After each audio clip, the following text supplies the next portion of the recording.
دیکھیے، مسئلہ ہے اصولی. ہم پی ٹی آئی کی اکثریت کو تسلیم نہیں کرتے. تمام سیاسی جماعتوں اور اس وقت پی ڈی ایم کا ایک متفقہ موقف رہا ہے کہ یہ دھاندلی کی پیداوار حکومت ہے. اس لحاظ سے یہ جائز حکومت نہیں. اور اگر کوئی ادارہ بھی ان کو سپورٹ کر رہا ہے تو وہ بھی ہماری نظر میں مجرم ہے. پھر جو دھاندلی سے آئے ہوں ان کو حق کیا پہنچتا ہے کہ وہ ہمیں منصفانہ انتخابات کے لیے قانونی مسودے بنا کر دیں، انتخابی اصلاحات ہمارے لیے کریں، مشینیں بنا کر ہمیں دیں اور ہمیں کہیں کہ یہ ایک منصفانہ انتخاب کی ضمانت ہے. تو اصولی طور پر میں انتخابی اصلاحات کے حوالے سے حکومت کے نہ ترمیمی مسودات کو، نہ قانون سازی کو، اور پھر ان کے ساتھ اس موضوع پر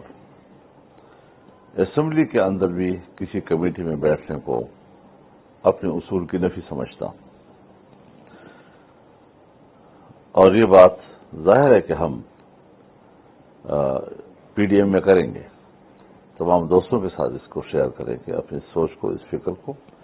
ان کی بھی سنیں گے، اپنی بھی بات کریں گے. اور اگر یہ حکومت ہم پر اپنے اصلاحات امپوز کرنے کی کوشش کرتا ہے یا اس کے پیچھے کوئی قوتیں ہیں جو آئندہ کے لیے دھاندلی کے منصوبے کو ہم سے منوانا چاہتے ہیں، اس کو قانونی جواز دینا چاہتے ہیں، تو پھر میں اپنے دوستوں کے سامنے اس تجویز کو بھی رکھوں گا کہ کیوں نہ ہم اس طرح کے الیکشن کا ہی بائیکاٹ کر دیں. کیا ضرورت ہے؟ پبلک کو بھی خوار کریں، خود بھی خوار ہوں، اور اس کے باوجود بھی نتائج جو ہیں وہ کسی کی خواہش کے تابع ہوں، کسی کی مرضی کے تابع ہوں، اور عوام کی مرضی جو ہے وہ دری کی دری رہ جائے. تو اس طرح کا 22 کروڑ انسانوں کا ملک ہے یہ، اور پھر بہت بڑی مسلمان اکثریت کا ملک ہے. اس قوم کے ساتھ بند کمروں کے اندر منصوبہ بندی کر کے مذاق اڑایا جائے ان کے رائے کا، اس کا ہم حصہ دار کیوں بنے؟ ہم اپنے ورکروں کو اور اپنے عوام کو خوار کریں گے. تو یہ حوالے سے ایک مسودہ، جہاں تک الیکشن کمیشن کا سوال ہے، حضرت الیکشن کمیشن نے 37 اعتراضات اٹھائے ہیں اس کے اوپر سے، اور اس نے پبلک کیے ہیں. ایسا نہیں ہے کہ وہ کوئی بند کمرے میں انہوں نے کیے ہیں، اور بڑا ایک جرأت مندانہ انہوں نے اس حوالے سے جو اپنا سٹانس دیا ہے. لہذا اب ہم بھی ان کے ساتھ کھڑے ہیں، لیکن ان کو بھی جب پبلش ہو گئے ہیں تو حکومت کے ساتھ کسی بند کمرے میں معاملات کو طے کرنے کی اجازت نہیں ہوگی. اب فیصلہ سیاسی لوگ کریں گے، سیاسی جماعتیں کریں گی. ہم چیف الیکشن کمیشن کے اس سٹانس کو جرأت مندانہ سمجھتے ہیں، اس کی تحسین کرتے ہیں، لیکن اس پر ان سے استقامت کا بھی تقاضا کرتے ہیں. اور یہ نہیں کہ پچھلے الیکشن میں بھی دھاندلی کس نے کی، گالیاں الیکشن کمیشن کو ملتی رہیں. اب پھر بھی ایسے حالات پیدا کیے جائیں کہ ہم دھاندلی کرتے رہیں اور مورد الزام سے الیکشن کمیشن کو ٹھہرایا جاتا رہے گا. لہذا الیکشن کمیشن نے بھی اپنا اعتماد بحال کرنا ہے. پچھلے الیکشن میں جو الیکشن کمیشن کی بے بسی نظر آئی، اور اس سے پہلے بھی بے بس نظر آتی رہی ہے، اور اب بھی کوئی زیادہ خود مختار الیکشن کمیشن پاکستان میں نہیں ہے کہ وہ اپنے تمام نتائج اور انتخابی نظام اپنے کنٹرول میں رکھ سکے. لہذا ہمیں ایک مستحکم، مضبوط اور خود مختار الیکشن کمیشن چاہیے، جس پر پاکستان کا نہ کوئی فرد، نہ کوئی منصبدار، نہ کوئی ادارہ اثر انداز ہو سکے.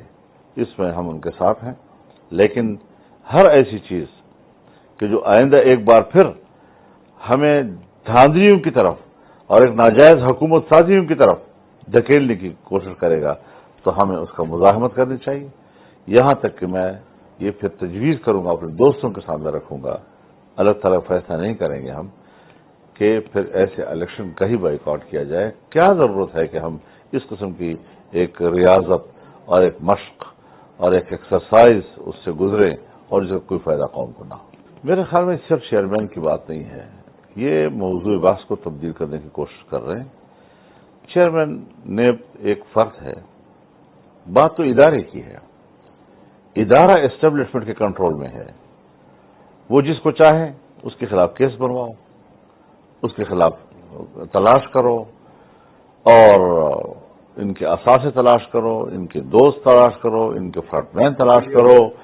اور صرف ایک ہی پارٹی ہے پی ٹی آئی اور اس کا لیڈر عمران خان جس کو یہ حق حاصل ہے کہ وہ جس کو چاہے چور کہتے ہیں اور پھر وہ چور ہو جائے،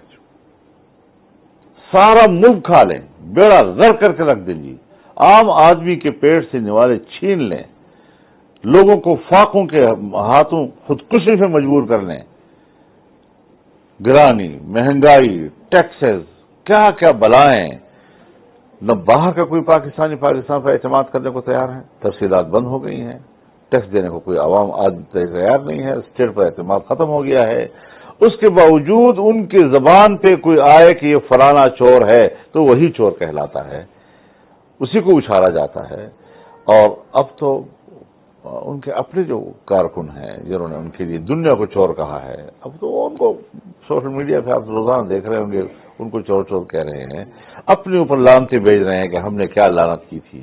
ابھی میرے سامنے سے یہی میرے گھر میں ایک گزرا ہے میرے سامنے سے پی ٹی آئی کا جیالہ، وہ بیچارہ پریشان کہ ہم نے کیا کیا، ہم نے تو اس لیے سے کیا تھا، ہم نے تو اس لیے سے کیا تھا۔ تو یہ چیزیں حضرت جو عام آدمی کو آپ ایک چکمہ دیتے ہیں، ایک ان کے سامنے خوبصورت باغ کا ایک تصویر پیش کرتے ہیں، پیچھے حقیقت کچھ نہیں ہوا کرتی، تو تصورات کی دنیا میں اس قوم کو کب تک زندہ رکھا جائے گا؟ یقیناً یہ ایک چیلنجز ہے۔ اگر ہم بھی اقتدار میں آئیں گے تو اس حکومت کے گزرنے کے بعد اس ملک کو اٹھائیں گے کیسے، یہ ہے فکر مندی والی بات۔ اب لہذا اس ملک کا بیڑا غرق کیا ہے انہوں نے، اور نیب بیچارہ جو ہے وہ تو ہے ہی کٹ پتلی ادارہ، اس کا تو خاتمہ ہونا چاہیے۔ چاہے کہ ہم چیئرمین کے مسئلے پر بات کرتے رہے، انہیں کہاں گلجا دیا انہوں نے جی، یہاں پر ہمیں بات کرنی چاہیے، یہ ادارہ نہیں ہونا چاہیے۔ دیکھیے افغانستان کی صورتحال یقیناً قابل توجہ ہے اور عالمی برادری کے لیے قابل توجہ ہے۔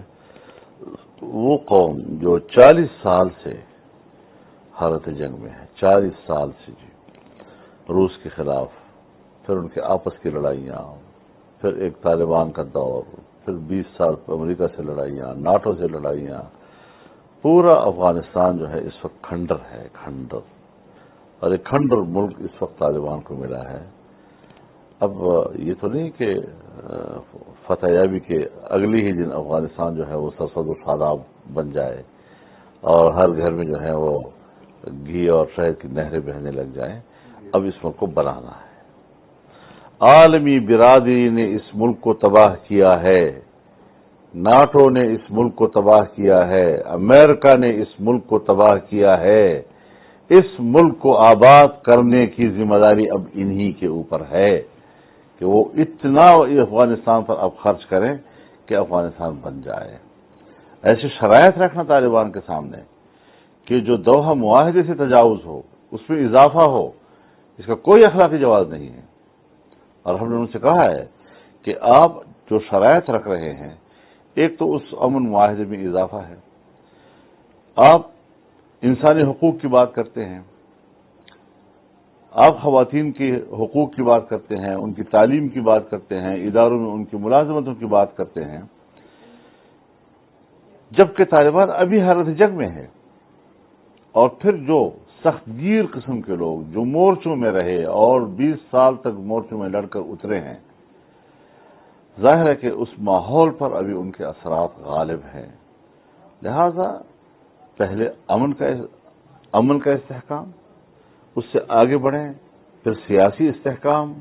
ایک نظام وہاں پر موجود ہونا، پھر اس سے آگے جائیں